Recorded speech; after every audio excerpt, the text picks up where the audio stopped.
Bonjour à tous, comment allez-vous? J'espère que vous allez bien. Moi je vais très bien dans cet environnement, vous voyez, toujours aussi intéressant en énergie avec les ions négatifs autour de moi, toujours dans ces rivières assez tumultueuses aujourd'hui comme vous pouvez le voir.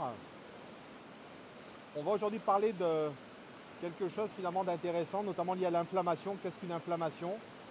Comprendre notamment un mécanisme assez simple mais je trouve intéressant de développer. Qui nous permet de mieux comprendre finalement ce qui se passe dans notre corps et notamment pourquoi Wallboard World Canyonisé est une réponse, je pense, encore une fois intéressante sur ce sujet. Alors je vous le rappelle, cette chaîne n'a vocation de faire aucune allégation médicale. Je vous le rappelle, je ne suis pas médecin. Je suis juste là pour vous donner des clés de santé, notamment vous permettre de découvrir une bonne hydratation, comme je le découvre depuis aujourd'hui pratiquement plus de 14 ans. Et en deuxième lieu, vous le savez, je produis 2 capsules par semaine, une le mercredi, une le dimanche. Si vous souhaitez vous abonner, c'est possible, c'est en bas à droite. En m'intéressant à ce sujet de l'inflammation, oui, je me suis rendu compte que finalement on était toujours dans cette thématique que vous m'entendez très souvent évoquer dans ces capsules, cette notion de déséquilibre, qui sont malheureusement liées encore une fois bien sûr à notre mode de vie à l'heure d'aujourd'hui, à notre société en général. Donc je pense que les gens prendre conscience et connaître notamment ces métiers, c'est important pour pouvoir justement prendre des décisions et notamment savoir comment réagir justement face à cette problématique. À quoi notamment sert ce processus d'inflammation? Bien on vous le dit, l'oxydation, en fin de compte, c'est comme la lame d'une épée. Vous savez, je me rappelle, vous avez dû voir ça dans les vieux films, vous savez, où le chevalier qui va se blesser. Et qu'est-ce qu'on fait tout de suite? On va prendre une lame chaude, on va y placer donc de la forte chaleur, c'est de l'oxydation et c'est ce qui permet de tuer les bactéries. Donc de la même manière, sachez qu'aujourd'hui, l'inflammation, eh bien, elle va réguler, elle va tuer les microbes. Donc il faut comprendre que le processus inflammatoire dans le corps, heureusement qu'il existe, sinon nous serions en permanence terrassés par des maladies, des inflammations. Et donc elle est vraiment là pour lutter justement contre cette problématique. Et on vous le dit, malheureusement, ce qui se passe, c'est que l'inflammation, notamment lorsqu'elle va durer un peu plus longtemps que prévu, elle va générer ce qu'on appelle, elle va accentuer ce fameux stress oxydatif dont on vous parle très souvent. Donc qui est un état qui va s'auto-entretenir. Et ça va créer notamment, vous voyez, qu'on parle d'arthrite rhumatoïde, eh bien c'est ni plus ni moins une crise d'arthrose, pardon, qui a finalement évolué sur le long terme comme effectivement de l'arthrite rhumatoïde. Alors l'inflammation dans le système immunitaire, c'est effectivement lié à une agression extérieure, que ce soit des allergènes, des bactéries, des virus. Notre système immunitaire va se mettre en branle, va donc déclencher un système d'alarme. Puisqu'en fin de compte, votre corps il est constitué de cellules, notamment, on appelle ça des cellules sentinelles qui veillent et enclenchent les mécanismes de défense si besoin.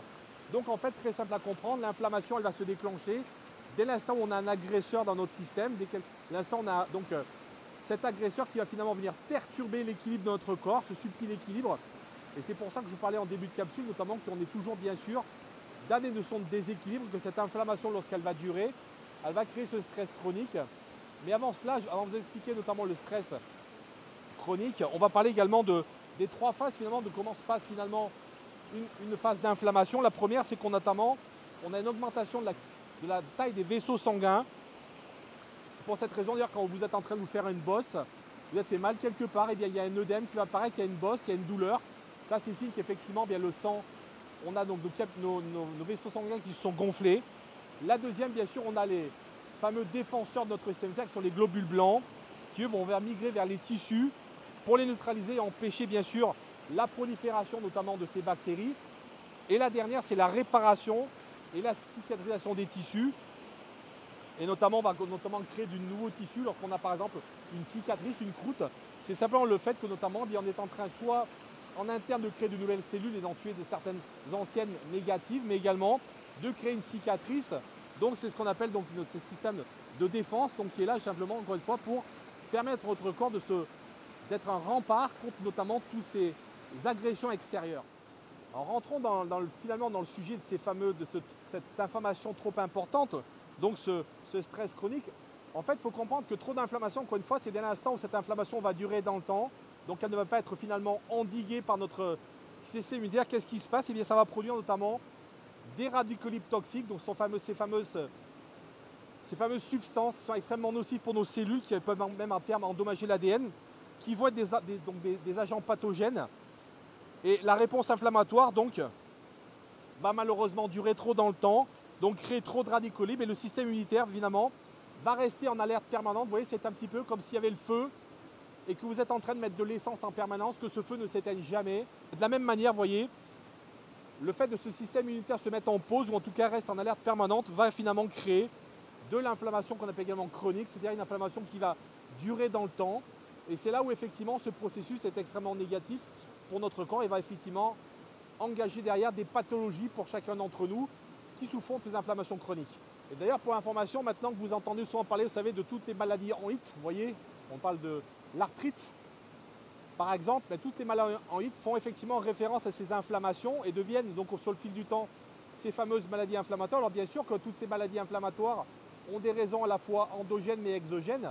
Alors quand je dis endogène, bien sûr, c'est parce qu'on va malheureusement souvent avoir un mode de vie dégradé. Et je vais vous donner dans quelques instants des clés peut-être pour pouvoir justement améliorer ce terrain enflammé, mais également des causes exogènes qui sont notamment dans notre environnement, ce que nous respirons, ce que nous mangeons bien sûr, donc tout ce qui vient de l'extérieur de notre corps qui lui également va malheureusement impacter certaines formes d'inflammation dans le corps. Je vous invite à écouter notre liste des 7 habitudes notamment qu'on peut avoir pour justement éviter d'avoir ce terrain inflammatoire. Et la première, voyons, on vous le dit, manger des aliments fonctionnels, c'est-à-dire des aliments de bonne qualité, des aliments naturels qui réduisent les niveaux d'inflammation. Sachez qu'aujourd'hui, beaucoup de produits sont très inflammatoires, notamment pour l'estomac et les intestins, nourriture industrielle et notamment tout ce qu'on trouve dedans. Donc on comprend facilement que l'alimentation est bien sûr déjà une des clés très importantes de ces niveaux d'inflammation. Le fait de faire de l'exercice, également pas trop, parce que vous le savez également que ceux qui font trop d'exercice, ils créent également de l'inflammation, parce que trop d'acidité, c'est de l'acide lactique, et possiblement derrière, c'est bien sûr de l'inflammation qui va se créer. La régulation de votre poids, parce que bien sûr que le poids fait peser sur l'articulation des problèmes inflammatoires, les gens qui ont des problèmes aux genoux, parce que souvent les gens en surpoids, malheureusement, bien, ont mal aux genoux. Le fait de dormir correctement, suffisamment, on sait, le sommeil est une des clés de régénération de notre corps. Les gens qui travaillent en cycle nocturne, très souvent, ont beaucoup plus de problèmes de santé que les autres. Le fait d'arrêter de fumer ou également boire de l'alcool, je pourrais dire en tout cas de faire en sorte que vos habitudes de consommation soient toujours liées au bien-être de votre corps, en faisant attention pour toute proportion gardée de ne pas faire d'excès. La dernière, ayez une belle posture mentale, là encore une fois. Le fait d'être positif, le fait de faire attention bien sûr à ce que nous écoutons, à ce que nous mettons dans notre tête, dans notre cerveau. Le fait également d'être alimenté par de bonnes énergies. Et je mettrai en dernier lieu, bien sûr, le fait de boire une bonne eau. À le boire, l'eau alcaline ionisée, elle a cette capacité à être justement une réponse à l'inflammation du corps. Et donc voilà ici quelques clés, notamment il y en a 7 plus cette 8e qui est boire de l'eau alcaline ionisée. Mais en tout cas, dans un premier temps, même si vous ne faites pas d'eau alcaline ionisée, sachez que boire de l'eau déjà tout court fait partie de ce processus anti-inflammatoire que vous devez imposer à votre corps. L'eau alcaline ionisée représente ce potentiel anti-inflammatoire. Pourquoi? Parce que vous l'avez entendu souvent dans mes capsules, mais je vais finalement encore le répéter encore une fois, ça me semble très important, c'est notamment le fait qu'elle soit riche en hydrogène.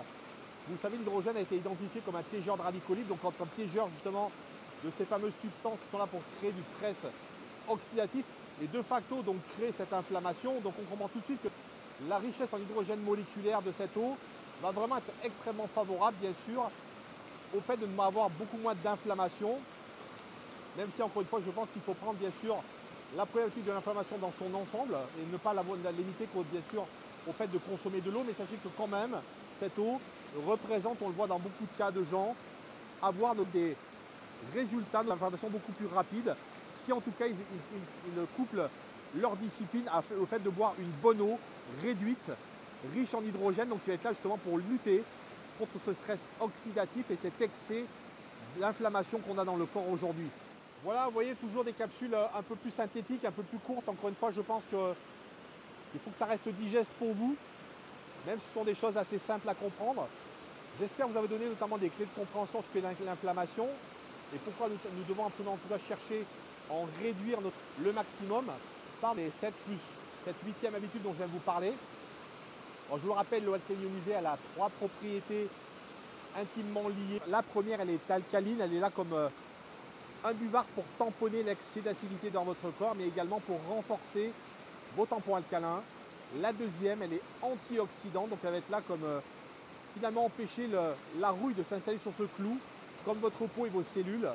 Et la dernière, c'est une eau microstructurée qui va donc vous hydrater de manière optimale 80% versus 20% pour l'eau classique du robinet ou en bouteille, parce que ce sont des eaux malheureusement chargées en produits chimiques qui n'ont plus du tout de qualité optimale d'hydratation, mais également pour pouvoir également vous permettre de vous débarrasser de vos déchets.